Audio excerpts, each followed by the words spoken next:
Welcome back to another Makor College Experience Parsha podcast. This is Season 2, Episode 13, and this week's Parsha is Parshas Mishpatim. Those are Parshas Shekalim. Welcome back to all of our listeners. We are back here in the Makor College Experience studio, aka our shear room. Very excited to share a nice, beautiful message with all of you today. So in this week's Parsha, we were discussing in Shir, and this week's Parsha is Parshas Mishpatim. Hashem gives over a lot of rules for us, a lot of laws. A lot of rules, a lot of laws, a lot of regulations that we have to follow. It's a lot, right? It's hard, it's difficult, but Hashem believes in us. And Moshe tells us all the rules that we have to follow after spending 40 days and 40 nights up at the Ribono Shel Olam.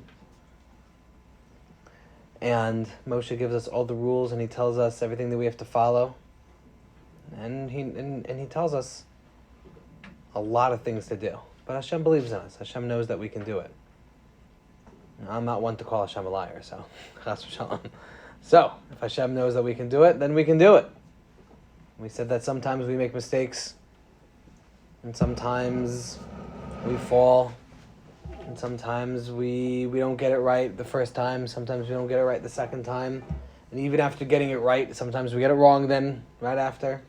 Okay, we're human beings, we fix our mistakes. But at the end of the day, we always fall back to the Torah.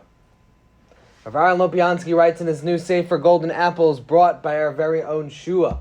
Thank you, Shua, for bringing it to shir. That the big difference between the Jewish Beis Din and the non-Jewish courts is very simple. The Jewish Beis Dins follow the Torah. We got our values and our ethics based on the Torah, which is why halacha is you're supposed to bring a Jew. If you're bringing a Jew to court, you're supposed to bring him to a Beis Din. You're supposed to bring him to a Jewish court. And it says, even if you know that the Jewish court and the non-Jewish court are going to rule the same way, you go to the Jewish court. Because the difference is that the Torah is our rock, and it says that our rock is different than their rock. Our rock is the Torah. Their rock is whatever they decide. Dictates their ethics and values and rights and what is fair in society. Okay. Sometimes our rock aligns with their rock, but it's still not the same rock. Our rock is the Torah, and we follow the Torah. And when you go to Beis Din, the Beis Din will, hopefully, rule based on the Torah. That's what they're supposed to do. A non-Jewish court doesn't rule based on the Torah. It's not their prerogative to. They have the Shevet B'nai Noach, they have to follow that. That's pretty much it. After that, it's ethics and laws and rules that they decide and they make up. Some of them are rational. But in the Jewish world, the Jewish Beis Din, it all follows the Torah.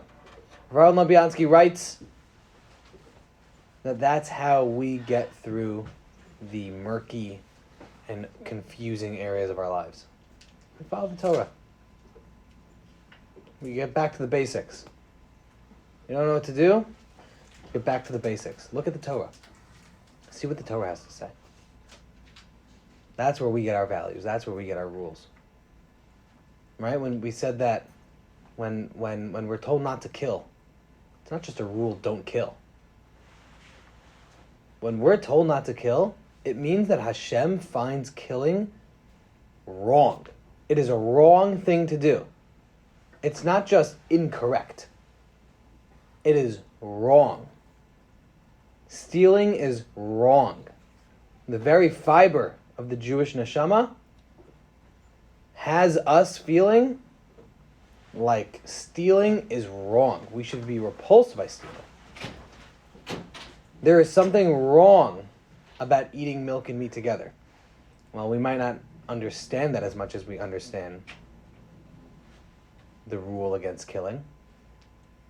The rule about not eating milk and meat together, there's something wrong about it. There's some feeling that we're supposed to have that just, it feels like the incorrect thing to do and the morally wrong thing to do.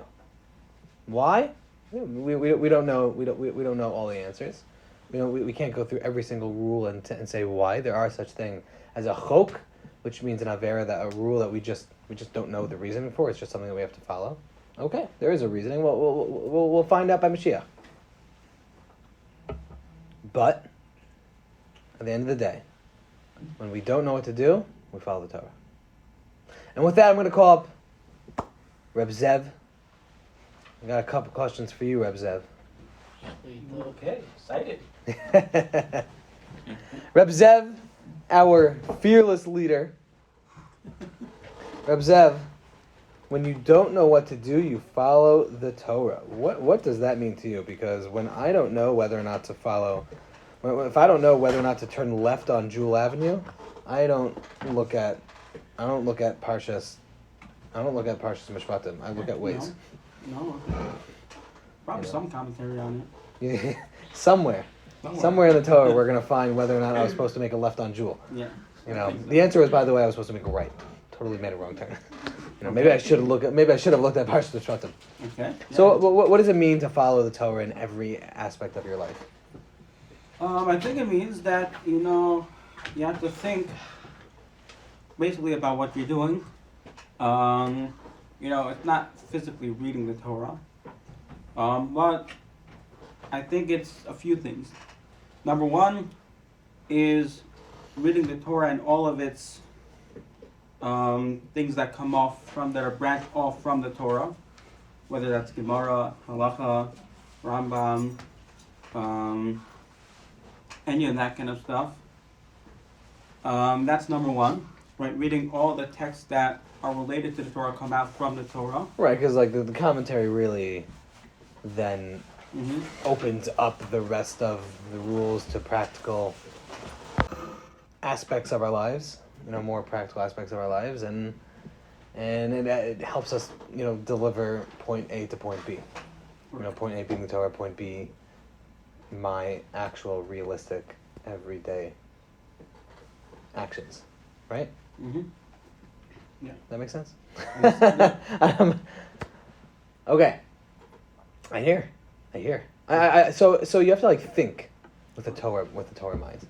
Yeah. It doesn't mean just opening. It's what does Hashem want from me right now? Correct. Right? Does this seem like something the Torah would be okay with or not? Right. And sometimes that's very unclear.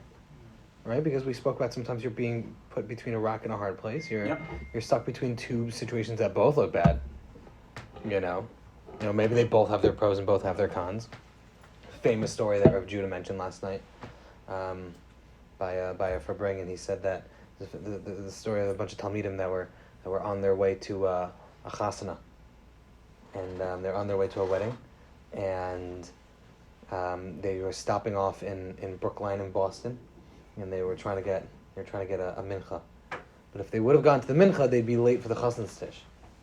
So some of the guys in the car were like, "No, we'll daven b'yechidas by ourselves. We'll go straight." And the guys in the car were like, "What do you mean we're gonna daven b'yechidas? You have to get a minyan." And I'm just gonna what? Do we go to the chasna tish? So they called the Rosh Shiva. The name's slipping my mind. They called the Rosh Shiva and they said, "Rebbe, what should we do?" And he was like, "Push it, keep going. Go to the wedding. Miss the minyan. Go to the wedding. Your friend's gonna go into the chuppah without Your friend's going to go to the chuppah, he's going to walk down the aisle, and the entire time he's going to be thinking to himself, where are my friends? They missed the chasna stish. It's his wedding. On his wedding day, he should be simcha. He should be simchas chasam. He should be mesameach chasam akala. Your friend should walk down the aisle at his wedding, and he's, instead of thinking about, more happy and wholesome thoughts, he's thinking about how his friends missed the chasna stish. Go.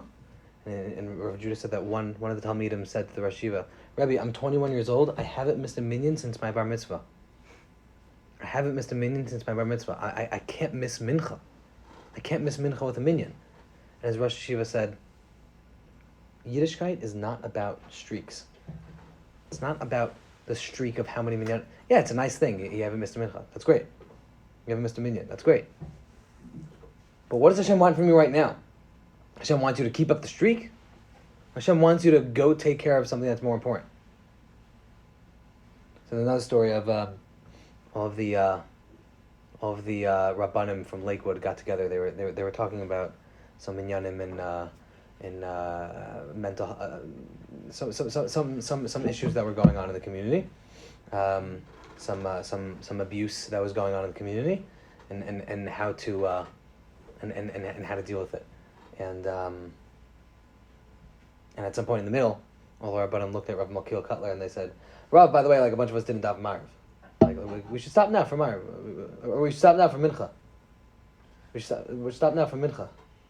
That's what it was. It was Mincha because the Zman was coming up. Okay. For Maariv, you could daven all night. The Zman was coming from Mishkia was coming up, and you're like Rav, a lot of us didn't finish. A lot of us didn't daven Mincha. We should stop for Mincha. And Rav Makil Cutler looked at all of them and said, "You'll get it by Tashlumin. Do Tashlumin. We're mamish dealing with inyone, pikuach nefesh. There's abuse in the community. It's much more important. Miss Mincha. You are not leaving until now. It takes a very special kind of person to be able to make that call. You know, that doesn't mean that we should all be missing mincha left and right. You know, to go do more important things, quote unquote. But the point is that sometimes, like, it's not clear what to do. It's not clear. Do I daven mincha or do I finish this important meeting that's going to help the Jewish people? Do I go to help my friend at a simcha or do I? So, like, we have to think to ourselves. We have to think to ourselves. What does Hashem want from us? What does the Torah want from us right now? Reb Shua. We have Shua in the studio. First of all, thank you for bringing your book from Aaron Lubiansky. It's able to really inform our shir today on this week's Parsha, and also this week's podcast. Thinking like Hashem wants us to think by the Torah. It's not simple always. Not so bullshit. It's not so bullshit. You ever find yourself in a situation where you're like, both options seem good or both options seem bad? That reminds me of a story I once heard from the Rebbe from Rebbetzin Leah Trank. Her husband, Reb David Trank, should have a list of Gan Eden and Ben Shamayla. Amen. At Home Soul Convention, it was talking about when does it get to a point where we could throw a kid out of yeshiva? And what new? To the fact, Reb David Trank of a Shalom got up on a table like a lion and said, "We're talking about who should throw out of yeshiva. Let's talk about who we should take in." That's thinking like the Torah. That's thinking according to how Hashem wants to think. How do we help the Jewish people? But I actually want to take a step back with that story for a second. That's a good question. It's a good question. When do you remove a guy from yeshiva? And the answer is, you have to follow the Torah. Both options seem bad. Keeping a guy who's disrupting the yeshiva, keeping a guy in the shir that's disrupting the shir does not seem like the healthiest thing. But kicking a guy out seems also terrible. Now, maybe at the Torah Masorah convention, they should be discussing, how they could be helping the Jewish people. Rabbi Trank is right. Like, they should be discussing how yeshivas have to take more Talmidei men. There are people that need to get into yeshivas, 100%. But in that discussion of who to kick out, I think you're right. That's a good example, Shua, of like, what do you do? What do you do? You're stuck between a bad decision. The answer is you have to follow the Torah. To the fact what Rebbetzin Trank said a year later when they were going back for the next convention, she said, if they bring up that matter again, promise me you are not getting up on the table and screaming the same thing again. He's like, I hear. I will do it again if it's brought up. No questions asked. So that's a guy who sticks to his guns. Sticks to his convictions. Michael! We have Michael in the studio. Michael, you ever stuck between two decisions and you don't know what to do? Kind of. Yeah? Can you think of an example offhand, or? Like, I could say that when I said to you earlier about like when it was hard for me to like understand, like let's say listening to a either Daf Yomi rabbi or any type of teacher like teaching anything, like that would probably be one thing. Right, you like learning a lot of Torah. Yeah. But sometimes when you learn a lot of Torah in one day, it's hard to absorb and understand all of that Torah. So Yes. do you learn a lot of Torah, or do you learn one thing over and over and over again so you really understand it? Right, that's the famous argument between Bekias and Ian. Do you cover a lot of ground? Do you learn a lot and learn many things? Or should you learn one thing and learn it really, really well? Learn one thing really, really. I mean, both seem like good options. Yeah. Both seem like good options, and I think the ultimate answer is you need a little bit of both. Yes. But like, how much do you do? How much do you learn one thing a lot? How much do you cover ground? You have to follow. You have to follow what do you think Hashem wants you to do. Mm-hmm. Does Hashem really want me to cover ground in Sfarim that I'm not going to understand? Whereas, am I doing that for Hashem, or am I doing that for myself? Am I doing that so that I can walk around the yeshiva with a good-looking sefer and it makes me look good? You're like, oh, like look at that guy. He's holding. He's got his kovitz Mefarshim. He's got his some obscure sefer in Chasidus. Talking about the Araganas. Like, I'm not even understanding the words that I'm saying right now. Like, or are you actually learning it because this is something that interests you, something that you want to connect to? You're doing this for Hashem, you're doing this for Baruch Shalom, you're doing this for yourself. I'm doing it for the last, in honor of the last hostage that So these are that passed away, and also I'm learning it in honor of my grandmother from my mother's side, and also I'm also learning it for Moshe's father also, and the whole Cloud Yisrael That's from beautiful. Eretz Yisrael and all over That's America. beautiful. That's beautiful. Wow, I mean that's like I'm so touched. that is beautiful. Thank you, buddy. That's a real reason. That's a real reason. Right? That's not a fake like I'm just doing it to make myself look good. I mean, that's a real reason. And that you can go home with saying, all right, I did the right thing. I followed the Torah. I followed the Torah today. I did the right thing. I was emistic. I did things for the right reasons. I did it for other people, not for myself. I did it to help other people. I did it for Hashem. So what do you do when you're stuck? What do you do when you're stuck? When you don't know whether or not you should do this, you should do that? What's going to help other people? What's gonna strengthen my relationship with Hashem? Which one of these? That's a very beautiful point, Michael. Yeah. Shkoyach. Okay. Well, a lot of beautiful points being made. And with that, we would like to say good Shabbos. Have a beautiful rest of your week. Yeah, like a shop. And a getting Rosh Chodesh Adar coming up this week. Get hyped. Tuesday, Wednesday. And with that, from our families here at the Makor College Experience, we would like to wish you a good Shabbos. To all of you and all of our listeners back at home. Thank you. Have a good Shabbos, and we will see you next time. Keep